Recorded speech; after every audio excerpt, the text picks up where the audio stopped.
vizuri ukalizungumza.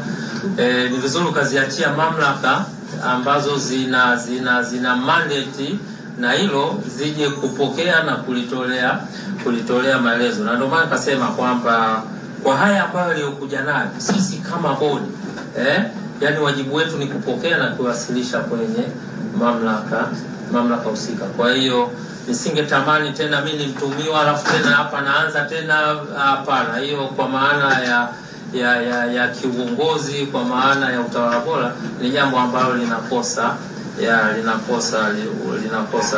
sifa. Kwa hiyo mimi nafikiri tufanye subira, yote yatakuja, yatabainishwa and then Asante. Karibu. Tambulishe. Asante, naitwa Salma kutoka Mtanange TV. CEO, kuna vingi umezungumza hapo. Ikiwa leo ni tarehe 9, tunaelekea tarehe 15. Moja ya vitu ambavyo umezungumza ni kwamba ile tarehe 15 kwako bado iko pale pale. Kama mtendaji. Kama mtendaji. Unless mamlaka zilizo juu yangu zije na kitu tofauti, lakini as long as ratiba ile tuliyoitoa ilipata baraka ya watu ambao wako juu yangu and then tukapata mandate ya kuitangaza. Kwa hiyo mimi bado yani kwa hivyo. Tukiangalia hapo ile sakata lilichukua kuanzia mwezi wa 3 hadi sasa hivi tuko mwezi wa 6. Unadhani hayo mambo mnayoenda kuyapeleka sehemu husika, matakwa ya Young Africans yanaweza kachukua uharaka kiasi hicho na mchezo kapigwa kwa wakati? Sasa hiyo ni mamlaka nyingine, hizo siwezi kuzizungumzia. Mimi nitazungumzia yale mambo ambayo yako ndani ya uwezo wangu.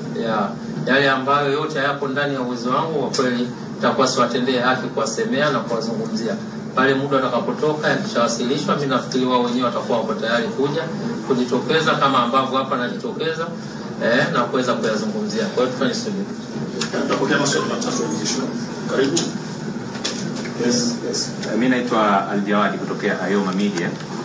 Natamani kufahamu kwenye ile ripoti ya uchunguzi kuna chochote pengine mmekwisha anza kukipokea ama pengine leo mlikijadili kwenye ile ripoti ya uchunguzi? Tumekijadili na kwa interest ya mpira, kwa interest ya nchi, kwa kweli tusingependa kukizungumza, na tumezungumza bayana kabisa na ni imani yangu wenzetu wameridhika kwamba taarifa ya uchunguzi ziko mamlaka za nchi ambazo kwa mujibu wa sheria na kwa mujibu wa utaratibu za nchi wamepewa hiyo dhamana. Wapo wenzetu wa TAKUKURU na viko vyombo vingine vya ulinzi na usalama ambayo wana jukumu hilo la msingi la kufanya masuala hayo ya kiuchunguzi katika level kubwa zaidi lakini tupo sisi pia kwa maana ya bodi, kwa maana ya shirikisho la mpira wa miguu kupitia kamati zetu tunafanya hayo mambo ya kiuchunguzi katika level hiyo ambayo sisi tumekasimiwa kuweza kufanya. Kwa hiyo bahati nzuri tumeliweka wazi yale ya kwetu, tumewaambia yale ambayo mamlaka za nchi wanaendelea nayo pia tumewaambia. Kwa hiyo ukiniuliza sasa hivi nitakwambia kwa interest za mpira wetu, kwa interest za nchi siwezi kulizungumzia kwa sababu ni swala mtambuka, ni swala ambalo limegusa sehemu tofauti.